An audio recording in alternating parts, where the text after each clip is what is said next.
तो cost chapter के अगले लेक्चर में हम आज कॉस्ट का अदर क्लासिफिकेशन पढ़ रहे हैं। अभी तक हमने जो क्लासिफिकेशन पढ़ा वो एक प्रैक्टिकल सेंस में पढ़ा, मटेरियल लेबर ओवरहेड्स, और एक हमने इकोनॉमिक सेंस में पढ़ा factor cost and non factor cost. ये फैक्टर कॉस्ट और नॉन फैक्टर कॉस्ट ना वर्ड यूज होंगे मैक्रो में 12th में, मतलब 12th में हम फिर से कॉस्ट पढ़ेंगे वो नहीं कह रहा हूं। 12th में हम जब फर्स्ट चैप्टर नेशनल इनकम पढ़ेंगे तो वहां पर फैक्टर और नॉन फैक्टर डिवाइड होता है,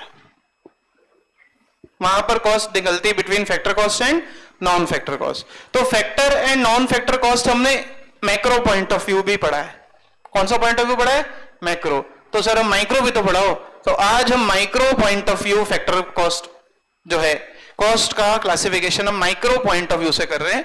माइक्रो पॉइंट ऑफ व्यू से, जिसको हम अदर क्लासिफिकेशन भी कहते हैं इस चैप्टर के इंट्रोडक्शन में, राइट। तो माइक्रो क्लासिफिकेशन के अंदर कॉस्ट दो प्रकार की होती है। एक होती है एक्सप्लिसिट कॉस्ट। कौन सी कॉस्ट बोलो? एक्सप्लिसिट। अभी मैं पूरा लिखवा रहा हूं, पहले समझना ढंग से। एक कॉस्ट होती है एक्सप्लिसिट कॉस्ट और एक कॉस्ट होती है इंप्लिसिट कॉस्ट। कौन सी कॉस्ट? एक्सप्लिसिट और एक होती है इंप्लिसिट कॉस्ट। बोलो, एक कॉस्ट एक्सप्लिसिट और दूसरी कॉस्ट इंप्लिसिट। तो एक्सप्लिसिट और इंप्लिसिट कॉस्ट क्या होती है? ऐसा खर्चा जो बिजनेसमैन का सही महीनों में खर्चा हुआ है, जिसमें कोई बुक एडजस्टमेंट या कोई अकाउंटिंग एडजस्टमेंट नहीं है, वो सही महीने का खर्चा है, ऐसी कॉस्ट को हम कहते हैं एक्सप्लिसिट कॉस्ट। कौन सी कॉस्ट? Career Heights. सही महीनों में खर्चा, हरप्रीत सर की सैलरी सब जानते, रोमिल सर की खुद की सैलरी, वो तो यही कहते हैं मैं सैलरी लेता हूं, मुझे क्या मिलता है, मैं तो खुद यहां नौकरी कर रहा हूं, बच्चे की सारी फीस ले जाते हैं, मैं सही कर रहा हूं। तो वो सही महीनों का खर्चा उनका पढ़ाने का।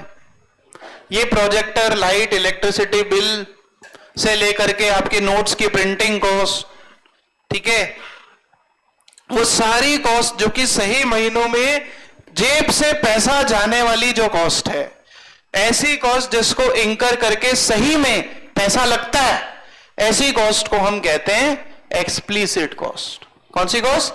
एक्सप्लिसिट। बाहर आपने देखा होगा होर्डिंग लगी, एडवर्टाइजमेंट का खर्चा, उसको बोलते हैं एक्सप्लिसिट कॉस्ट। यहां पर एक मिसअंडरस्टैंडिंग स्टूडेंट की हो सकती है कि सर नॉन फैक्टर कॉस्ट होगी फिर तो, क्योंकि कल आपने ये एग्जांपल तो नॉन फैक्टर में दिए थे। भाई मैंने फर्स्ट में बोला सैलरी, सैलरी तो लेबर को मिलती है ना, मैं लेबर ही तो हूं, तो वो भी तो एक्सप्लिसिट ही बोला ना मैंने। एक्सप्लिसिट अदर क्लासिफिकेशन कहता है कि वो कॉस्ट जिसमें सही महीनों में पैसा गया, भले ही वो किसी भी नाम से गया हो, भले ही वो मेरी सैलरी हो या एडमिन स्टाफ की सैलरी हो या हमारे रिमी मैडम की सैलरी हो, वो सारी कॉस्ट जो सही महीनों में सर की जेब से पैसा जा रहा है ना, कि हम सर को पैसा दे रहे हैं यहां काम करने का, सर हमको पैसा दे रहे हैं ना, वो सारी कॉस्ट जिसके लिए पैसे का आउटफ्लो होता है, क्या होता है बोलो? पैसे का आउटफ्लो, उसको बोलते हैं हम एक्सप्लिसिट कॉस्ट। क्या बोलते हैं? Explicit cost. ये जलज की शादी हुई है मान लो, ठीक है, आप जैसी शादी हुई तो एक इंश्योरेंस वाला आया, बोले देखो कभी आपको कुछ हो गया तो आपकी बीवी का क्या होगा, या आपकी बीवी कहीं भाग गई तो आपका क्या होगा। तो उसके लिए आदमी ने इंश्योरेंस लिया। क्या लिया बोलो? इंश्योरेंस। बताओ, इंश्योरेंस लेगा तो जेब से प्रीमियम जाएगा कि नहीं जाएगा? इंश्योरेंस लेता है आज आदमी अपने घर का, गाड़ी का, तो जेब से पैसा लगता है कि नहीं लगता है? तो बोलो कौन सी कॉस्ट होगी? एक्सप्लिसिट। जिसके लिए पैसा लगा वो कॉस्ट कौन सी होगी? एक्सप्लिसिट। आपकी पढ़ाई का खर्चा, आपके पेरेंट्स की कौन सी कॉस्ट है? एक्सप्लिसिट। पैसा लग रहा है ना, हमें दे रहे हो, खुद थोड़ा ना रख रहे कि हाँ चलो आज अक्षर 1 घंटा पढ़ी तो हम खुद को 100 रुपए देंगे, हमें दे रहे ना वो पढ़ाने की फीस। वो सारी कॉस्ट हम कहते हैं एक्सप्लिसिट कॉस्ट, जो कि बिजनेसमैन के सही महीनों में आउटफ्लो हो रहा है। क्या हो रहा है बोलो? आउटफ्लो, या पैसा खर्चा हो रहा है, या कुल मिला के अपने अकाउंट्स में जितने भी एक्सपेंसेस पड़े हैं जो सही महीनों के एक्सपेंसेस हैं, कुछ एक्सपेंसेस ऐसे भी हैं जो सही महीनों में एक्सपेंसेस नहीं है, जो कि सिर्फ अकाउंटिंग एडजस्टमेंट के लिए चार्ज होते हैं। उसके बेस्ट एग्जांपल है डेप्रिसिएशन। बिकॉज डेप्रिसिएशन में कोई एंट्री कैश की ना तो आती है और ना जाती है, सिंपल एंट्री होती है depreciation account debit to fix asset. मतलब आपने बुक एडजस्टमेंट करते हुए अपनी फिक्स एसेट को कम कर लिया और डेप्रिसिएशन चार्ज P&L में क्या कर लिया, डेबिट। क्या कैश गया, क्या कैश गया क्या? तो वो कॉस्ट होती है इम्प्लिसिट कॉस्ट। कौन सी कॉस्ट? इम्प्लिसिट। मतलब आई थिंक अब आप समझ चुके होंगे, एक्सप्लिसिट में पैसा जाएगा और इम्प्लिसिट सिर्फ एक बुक एडजस्टमेंट है, इसके लिए कोई पैसा नहीं जाता। सर डेप्रिसिएशन तो रोमिल सर ने बता दिया, आप कुछ और बताओ तो हम जाने। मान लो अब इम्प्लिसिट समझा रहा हूं, बोलो एक्सप्लिसिट समझ में आई सब? इम्प्लिसिट मान लो ये जैसे है, काव्य कौन है तुम्हें? काव्य, हाँ, ये काव्य क्या करता है? चप्पल बनाता है। क्या बनाता है ये? चप्पल, लेडीज चप्पल, हील, हाई हील, अपर हील, लोअर हील, सब फ्लैट हील, फ्लैट में हील कहूंगी, फ्लैट चप्पल, ठीक है। अब चप्पल बनाने की इसकी मशीन है, क्या है बोलो? मशीन। मशीन पे जो डेप्रिसिएशन लग रहा है वो इम्प्लिसिट कॉस्ट है, बोलो हाँ या ना? क्योंकि डेप्रिसिएशन में ना कोई कैश आता है और ना कोई कैश जाता है। लेकिन ये चप्पल बनाने की जो मशीन है, इसने घर में ही फैक्ट्री लगा रखी है, ऊपर रहता है ये और नीचे चप्पल की मशीन है, उसमें धड़ाधड़ चप्पल बनती है, राइट? अब बताओ, घर इसका खुद का है, घर क्या है इसका? खुद का। अब बताओ ये सेम फैक्ट्री कहीं और होती तो बताओ रेंट लगता कि नहीं लगता? लेकिन इसका रेंट बच गया है, इसका रेंट क्या हो चुका है? बच चुका है। लेकिन फिर भी ये बुक्स में एंट्री कर रहा है कि मैं रेंट पे करता हूं। क्या पे करता हूं? खुद को, in form of drawings, right? तो यहां पर ये जो रेंट अपनी बुक्स में चार्ज कर रहा है, भाई आदमी बिजनेस करेगा तो रेंट तो चार्ज करेगा ही ना। तो अब ये जो रेंट चार्ज कर रहे हैं इनका खुद का ही प्रीमाइसेस, पर बताओ वास्तव में इनका रेंट लग रहा है क्या? वास्तव में रेंट लग रहा है क्या? नहीं लग रहा है। ऐसी कॉस्ट को बोलते हैं इंप्यूटेड रेंट। क्या बोलते हैं? Imputed rent. इकोनॉमिक्स क्या कहती है? अकाउंट्स तो कहता है इसको रिकॉर्ड नहीं करेंगे, लेकिन इकोनॉमिक्स क्या कहता है कि सही महीनों में इनका पैसा बचा ना, तो उसको इंप्लिसिट कॉस्ट बोला जाता है। क्या बोला जाता है? Implicit cost. मतलब सही महीनों में पैसा लगा नहीं, बुक एडजस्टमेंट तो इंप्लिसिट है ही, सही महीनों में कुछ खर्चे बचना भी क्या है? इंप्लिसिट कॉस्ट है। क्या है बोलो? Implicit cost.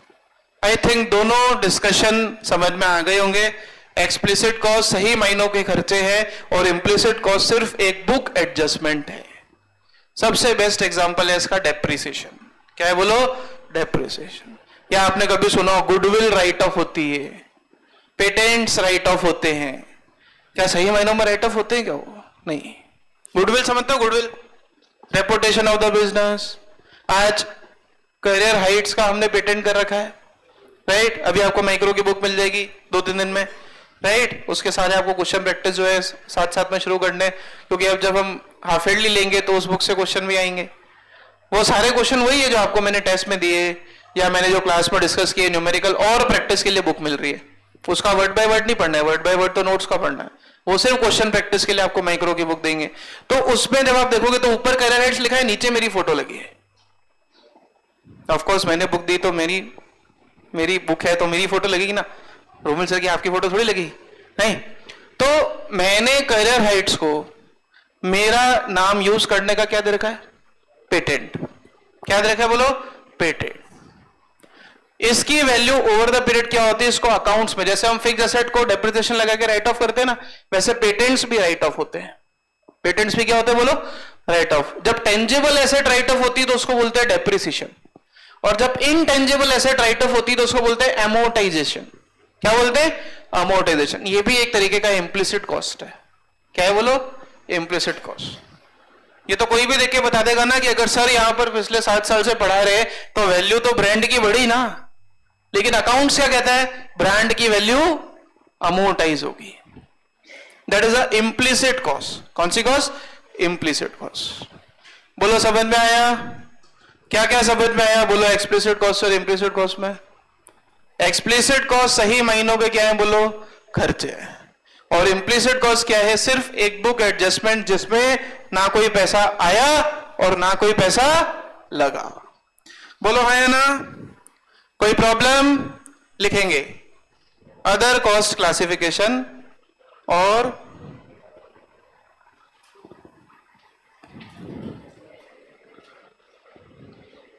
ऐसे भी आप इसको लिख सकते हो, कॉस्ट क्लासिफिकेशन इन micro economics. Other cost classification भी लिख सकते हो, एक ही लाइन और लगेगी, ये भी लिख दो, कॉस्ट क्लासिफिकेशन इन माइक्रो इकोनॉमिक्स। बोलो हाँ या ना? कितने प्रकार की कॉस्ट होती है? एक्सप्लिसिट और इम्प्लिसिट। अरे खबर पड़ी? बोलो एक्सप्लिसिट और इम्प्लिसिट समझ में आया कि नहीं आया? आ गया। जो सही महीनों का खर्चा है वो कौन सी कॉस्ट है? बताओ, जो सही महीनों का खर्चा है वो कौन सी कॉस्ट है? और जो सिर्फ एक बुक एडजस्टमेंट है जिसमें कोई पैसा ना आया ना लगा, वो कौन सी कॉस्ट है? इम्प्लिसिट। समझ में आया कि नहीं? दो पार्ट कर दो इसके, एक्सप्लिसिट, हाँ जी, दो 5 मिनट बांध जाना, बढ़ जा, कुछ नहीं होगा, बढ़ जा, नहीं गिरेगा तू। एक्सप्लिसिट कॉस्ट और इम्प्लिसिट कॉस्ट। ब्रेक तब मांग रहे जब 10 मिनट बाद ब्रेक है, that is not allowed. Explicit cost, हाँ जी, नहीं डिफरेंस नहीं, सिंपल लिख रहे, जैसे कल लिखा था ना फैक्टर नॉन फैक्टर, वैसे ही लिख रहे। एक्सप्लिसिट कॉस्ट और इम्प्लिसिट कॉस्ट लिखिए।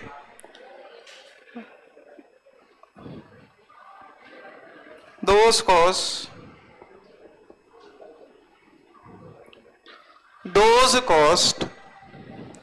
that is actually those cost that is actually incurred on production। Production में जो कॉस्ट एक्चुअली इंकर हुई है ऑफ गुड्स एंड सर्विसेज, ऐसी कॉस्ट जो कि एक्चुअली इंकर हुई है on the production of goods and services, उसको बोलते हैं explicit cost. Example, raw material purchase, light bill, water bill, salary, etcetera. बोलो हाँ या ना? अरे हाँ या ना? एक्सप्लिसिट कॉस्ट क्लियर हुई सबको? अरे यस और नो? इम्प्लिसिट कॉस्ट जो कि सही महीनों का कोई खर्चा है। अरे इम्प्लिसिट अभी क्या समझा? सही महीनों का खर्चा है क्या ये सिर्फ एक बुक एडजस्टमेंट है। Those cost incurred not in real sense, ये रियल सेंस का खर्चा है ही नहीं, not in real sense but it is sacrifice। sacrifice मतलब नहीं इंकर हुई, that is